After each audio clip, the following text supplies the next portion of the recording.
ಮುಂದಿನ ದಿನಗಳಲ್ಲಿ ಬರ ಪರಿಹಾರವನ್ನು ಘೋಷಣೆ ಮಾಡ್ತೀವಿ ಅಂತ ಹೇಳಿದರೆ ಅದು ಕಾರ್ಯರೂಪಕ್ಕೆ ಬರಬೇಕು. ಹಾಗೆ ಹೇಳಿಕೆಯಲ್ಲಿ ಆಗಬಾರ್ದು. ಆದ್ದರಿಂದ ಇವತ್ತು ನಮ್ಮ ಎಲ್ಲ BJP ಪಕ್ಷದ ಎಲ್ಲ ನೇತಾರರು, ಮುಖಂಡರುಗಳು, ನಮ್ಮ ಕಾರ್ಯಕರ್ತರು ಇವತ್ತು ಸೇರಿಬಿಟ್ಟು ನಮ್ಮ ಮಹಿಳಾ ಅಧ್ಯಕ್ಷರುಗಳು ಸೇರ್ಕೊಂಡು ಈ ಒಂದು ಸಭೆಯನ್ನು ಯಶಸ್ವಿಗೊಳಿಸಿದ್ರಿ. ನಾವು ನಿರ್ಲಕ್ಷ್ಯ ಮಾಡಿದ್ವಿ. ಜಗಳೂರು ತಾಲೂಕನ್ನ ನಮ್ಮ ಅಧಿಕಾರಿ ವರ್ಗ ನಿರ್ಲಕ್ಷ್ಯ ಮಾಡಿದೆ.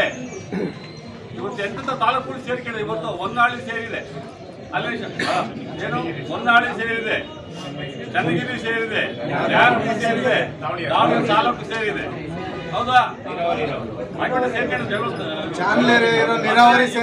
ಇರ್ತಕ್ಕಂಥ ಜಿಲ್ಲಾ ಸಚಿವರು ಅಲ್ಲಿರ್ತಕ್ಕಂಥ ಶಾಸಕರ ಒತ್ತಾಯದಿಂದ ಸೇರ್ಕೊಂಡಿರ್ತಕ್ಕಂಥ 30% ಬಿತ್ತನೆ ಆಗಿಲ್ಲ. ಈಗ ರಾಗಿ ಬಿತ್ತನೆ ಮಾಡಿದ್ದೀವಿ. ಮೆಕ್ಕೆಜೋಳ ಬಿತ್ತಂತ ಒಣಗಿ ಹೋಗಿದ್ದಾವೆ. ಅದನ್ನ ಕೆಡಿಸಿ ಬಿತ್ತಂತ ಕೆಲಸ ಇವತ್ತು ನಮ್ಮ ರೈತರು ಮಾಡ್ತಿದ್ದಾರೆ. ಇವ್ರು ಕೇಳಂತಾರೆ ಯಾರು? ಈಗ ನೋಡಿ, ಈಗ 1 ಕೋಟಿ ಬಿಡುಗಡೆ ಮಾಡಿದ್ರು. 101 ತಾಲೂಕಿಗೆ 1 ಕೋಟಿ ಬಿಡುಗಡೆ ಮಾಡಿದ್ದಾರೆ. ನಮ್ಮ ತಾಲೂಕು ಅದು ಇಲ್ಲ.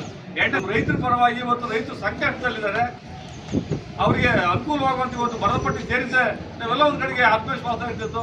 ನಮ್ಗೇನೇ ಇವತ್ತು ಬೆಳೆ ವಿಮೆ ಬರ್ತಕ್ಕಂಥದ್ದಾಗಲಿ, ಇವತ್ತು ರೈತರಿಗೆ ಎಲ್ಲ ಒಂದು ಕಡೆಯಿಂದ ಬರ ಪಟ್ಟಿ ಸೇರಿದ್ರೆ ಎಲ್ಲ ಅನುಕೂಲ ಆಗ್ತಕ್ಕಂಥ ಕರ್ನಾಟಕ ರಾಜ್ಯ ಬೆಂಗಳೂರು ಇವರಿಗೆ ಮನವಿಯನ್ನ ಈ ಮೂಲಕ ಸಲ್ಲಿಸ್ತಾ ಇರೋದೇನೆಂದ್ರೆ, ಜಗಳೂರು ತಾಲೂಕನ್ನ ಬರಪೀಡಿತ ತಾಲೂಕು ಎಂದು ಘೋಷಿಸುವ ಬಗ್ಗೆ ಈ ಮೇಲ್ಕಂಡ ವಿಷಯಕ್ಕೆ ಸಂಬಂಧಿಸಿದಂತೆ ದಾವಣಗೆರೆ ಜಿಲ್ಲೆ ಜಗಳೂರು ತಾಲೂಕು ಸುಮಾರು 100 ವರ್ಷಗಳಿಂದಲೂ ರಾಜ್ಯದಲ್ಲಿ ಅತ್ಯಂತ ಹಿಂದುಳಿದ ಮತ್ತು ಬರಪೀಡಿತ ಪ್ರದೇಶವಾಗಿದ್ದು, ಸುಮಾರು 75 ವರ್ಷಗಳ ಸುದೀರ್ಘ ಕಾಲಾವಧಿ ಜಗಳೂರು ತಾಲೂಕಿನ ರೈತರು ಬರಗಾಲವನ್ನು ಎದುರಿಸಿರುತ್ತಾರೆ.